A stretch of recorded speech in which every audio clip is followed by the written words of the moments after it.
Hello everyone. अब तक हमने समावेशी विद्यालय के विषय में अध्ययन किया। उसमें समावेशी शिक्षा का अर्थ, परिभाषा व समावेशी शिक्षा की आवश्यकता के विषय में जाना। अब हम समावेशी शिक्षा के सिद्धांत के विषय में अध्ययन करेंगे कि समावेशी शिक्षा के कौन कौन से सिद्धांत होते हैं। फर्स्ट है हमारा प्रत्येक बालक का अधिकार, अर्थात शिक्षा प्राप्त करना प्रत्येक बालक का अधिकार है। हम किसी भी बच्चे को शिक्षा से वंचित नहीं कर सकते हैं। समावेशी शिक्षा में बच्चे को ये अधिकार दिया गया है, चाहे वो बच्चा सामान्य है या सामान्य से अलग है, प्रत्येक बच्चे को शिक्षा प्राप्त करने का अधिकार दिया गया है। यह उसका एक अधिकार है, उसके ऊपर कोई उपकार नहीं है। इसके संबंध में एक्ट भी बनाया गया है, जिसमें कहा गया है कि सभी असमर्थ बच्चे अपने हम साथियों के साथ यानी कि अपनी हम उम्र वाले बच्चों के साथ, चाहे बच्चे समर्थ हों या समर्थ ना हों, सामान्य हों या सामान्य से अलग हों, शिक्षा प्राप्त करने के लिए पात्रता रखते हैं। जितने कि सामान्य बच्चे शिक्षा प्राप्त करने के लिए पात्रता रखते हैं, उसी प्रकार सामान्य से अलग बच्चे भी शिक्षा के लिए पात्रता रखते हैं। अर्थात इन बच्चों को शिक्षा की मुख्य धारा से अलग नहीं किया जा सकता। उनके लिए भी उसी शिक्षा की व्यवस्था होती है जिस शिक्षा की व्यवस्था सामान्य बच्चों के लिए होती है। सेकंड है हमारा व्यक्तिगत विभिन्नता पर आधारित, अर्थात कुछ छात्र सामान्य बच्चों से अलग होते हैं तो उन छात्रों पर विशेष ध्यान भी दिया जाता है, जिससे कि उनका झुकाव, उनकी रुचि शिक्षा की तरफ हो और वो शिक्षा प्राप्त कर सकें। ऐसे छात्रों की आवश्यकताएं विशेष शिक्षा के माध्यम से पूरी की जाती हैं। विशेष शिक्षा अर्थात अगर कोई बच्चा सुनने में कमज़ोर है, उसे थोड़ा कम सुनाई देता है, तो उस बच्चे को हम आगे की रो में भी बिठा सकते हैं, जिससे कि वो बच्चा साफ सुन सके। या किसी बच्चे की देखने में आई साइड में कोई प्रॉब्लम है तो उस बच्चे को भी हम आगे बिठाकर, जिससे कि वो बच्चा आसानी से ब्लैक बोर्ड पर देख सके, उसे बैठा सकते हैं।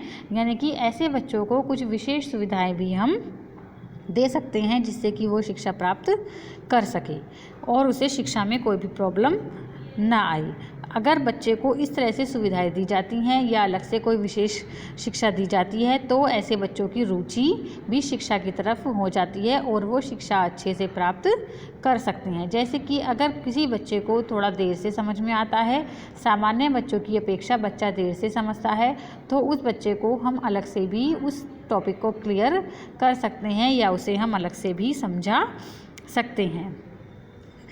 अर्थात कहने का अर्थ है कि जो बच्चे सामान्य बच्चों से अलग हैं और उन्हें जिस तरह से भी विशेष शिक्षा की आवश्यकता है, उन्हें उस विशेष शिक्षा के माध्यम से उनकी शिक्षा पूरी करनी चाहिए। ऐसे छात्रों की पहचान करनी चाहिए जिन्हें की विशेष शिक्षा की अनुभव होती है। अर्थात वो चाहते हैं कि हमें विशेष शिक्षा मिले, या फिर वो सामान्य कक्षा में सामान्य बच्चों के साथ उस तरह से शिक्षा प्राप्त नहीं कर पाते जिस तरह से उन्हें अगर हम अलग से शिक्षा प्राप्त करा सकें।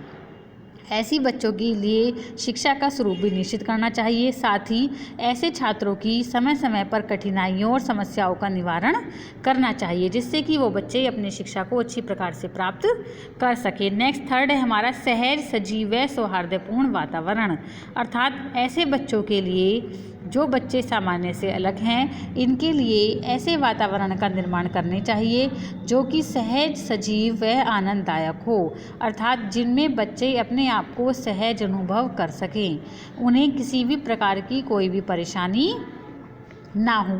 उनके लिए ऐसी व्यवस्था करनी चाहिए जहां बच्चों को स्वस्थ वातावरण मिले और वे मिलजुल कर सभी बच्चों के साथ अच्छे वातावरण में शिक्षा ग्रहण कर सकें। साथ ही अध्यापकों को भी इनके साथ स्नेहपूर्ण व्यवहार करना चाहिए, क्योंकि अगर उनके साथ विद्यार्थियों का और अध्यापकों का इस व्यवहार स्नेहपूर्ण होगा तो वे बच्चे आसानी से अपने आप को समायोजित कर पाएंगे और अपनी समस्याओं का हल भी निकाल पाएंगे। नेक्स्ट फोर्थ पॉइंट है हमारा विशिष्ट कार्य प्रणाली, अर्थात यूनिक प्रोसेस। इन बच्चों के लिए एक अलग से कार्य प्रणाली भी होनी चाहिए। सामान्य रूप से विद्यालय में जो कार्यप्रणाली होती है उस कार्यप्रणाली से थोड़ा अलग हटके इन बच्चों के लिए कार्यप्रणाली होनी चाहिए जो कि इनके लिए सरल और सुगम हो, साथ ही साथ इनके लिए सार्थक सिद्ध हो।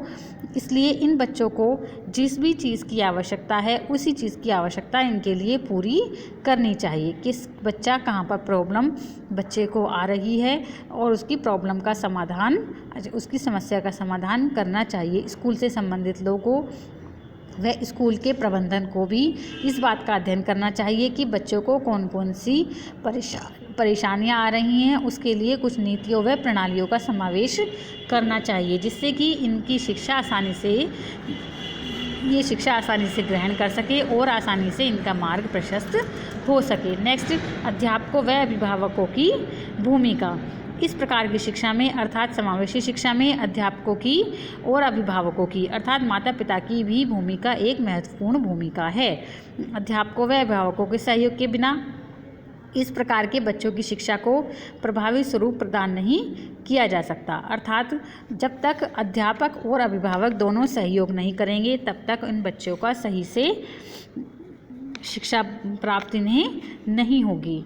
ऐसे बच्चों के साथ अध्यापकों को विनम्रता के साथ व्यवहार करना चाहिए, साथ ही साथ स्नेह का वातावरण भी रखना चाहिए जिससे कि बच्चा अपनी समस्याओं को अध्यापक को बता सके, क्योंकि अध्यापक को जब तक समस्या का पता नहीं होगा तब तक वह उस समस्या का समाधान भी नहीं कर सकता। साथ ही साथ अभिभावकों को भी बच्चों के साथ समानता का व्यवहार करना चाहिए, उनके साथ कोई भी दुर्व्यवहार या उपेक्षा का व्यवहार नहीं करना चाहिए, क्योंकि ऐसे बच्चे फिर कुंठित हो जाते हैं और वह आत्मविश्वास भी उनका कमज़ोर हो जाता है। इसलिए इस प्रकार के बच्चों को खुश रखने के लिए और उनका आत्मविश्वास बनाए रखने के लिए ऐसे प्रयास किए जाएं जिससे कि अभिभावक व अध्यापक दोनों ही बच्चे को सहयोग दे सकें। नेक्स्ट है, व्यक्तिगत भिन्नता दो प्रकार की होती है।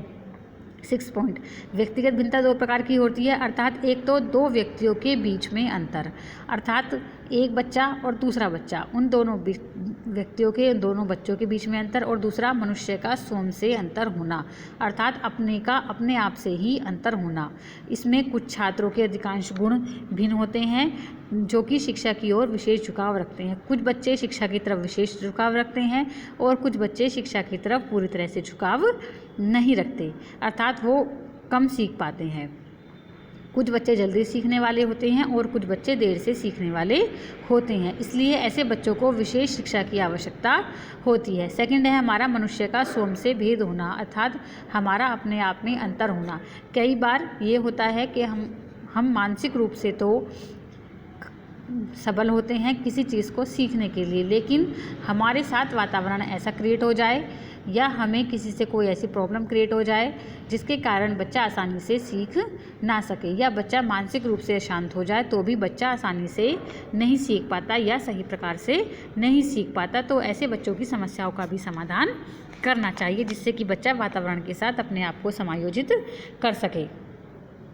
नेक्स्ट है 7 पॉइंट, कोई भी निरस्त नहीं, अर्थात शारीरिक रूप से जो बाधित बच्चे होते हैं सभी बच्चों को उपयुक्त शिक्षा मिलनी चाहिए और यह निःशुल्क होनी चाहिए। किसी भी बच्चे को निरस्त नहीं करना चाहिए, अर्थात सामान्य शिक्षा संस्थाओं में भी हर प्रकार के बच्चे को स्वीकार करना चाहिए और उनके लिए व्यवस्था करनी चाहिए। नेक्स्ट हमारा है अविभेदी शिक्षा। अविभेदी अर्थात शिक्षा में किसी भी प्रकार का भेदभाव न हो। ऐसे विद्यार्थियों की पहचान करनी चाहिए जो कि विशेष शिक्षा की आवश्यकता का अनुभव करते हैं। उन्हें इस प्रकार की शिक्षा देनी चाहिए जो कि उनके लिए सुनिश्चित कर सके, उनका मार्ग प्रशस्त कर सके।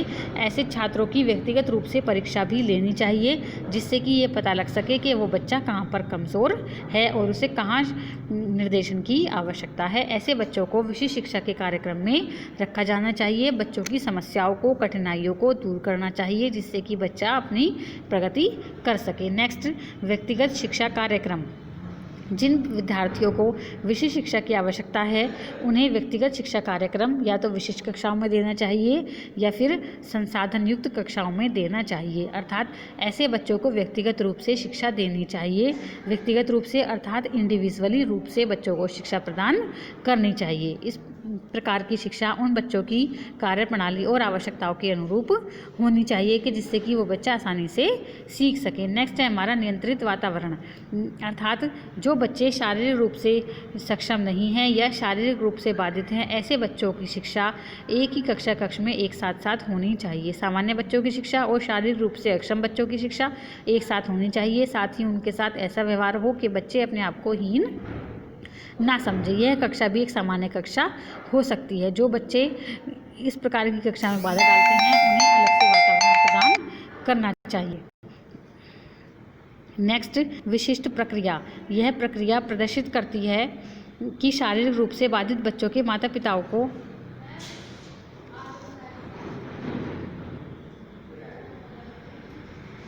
विशिष्ट प्रक्रिया, इस प्रक्रिया में बच्चों के लिए एक अलग से प्रक्रिया होनी चाहिए कि माता पिताओं को विद्यालय की व्यवस्था का निर्धारण करना चाहिए और उन्हें विश्लेषण करने का इसमें अधिकार है, ये भी निश्चित करना चाहिए। ऐसे बच्चों को एक विशिष्ट प्रक्रिया के तहत शिक्षा देनी चाहिए जिससे कि उस प्रक्रिया में बच्चे आसानी से सीख सकें। यदि माता पिता शिक्षण की कार्यप्रणाली से संतुष्ट हैं तो उस बच्चों को संस्था में रख सकते हैं, और अगर यदि वह असंतुष्ट है तो उस संस्था से निकाल कर दूसरी संस्था में भी बच्चों का प्रवेश दिलवा सकते हैं, जिससे कि बच्चों की शिक्षा सही प्रकार से चलती रहे। नेक्स्ट, माता पिता का सहयोग। यदि शारीरिक रूप से बच्चा बाधित है तो ऐसे बच्चों के लिए माता पिता को भी विशेष सहयोग करना चाहिए।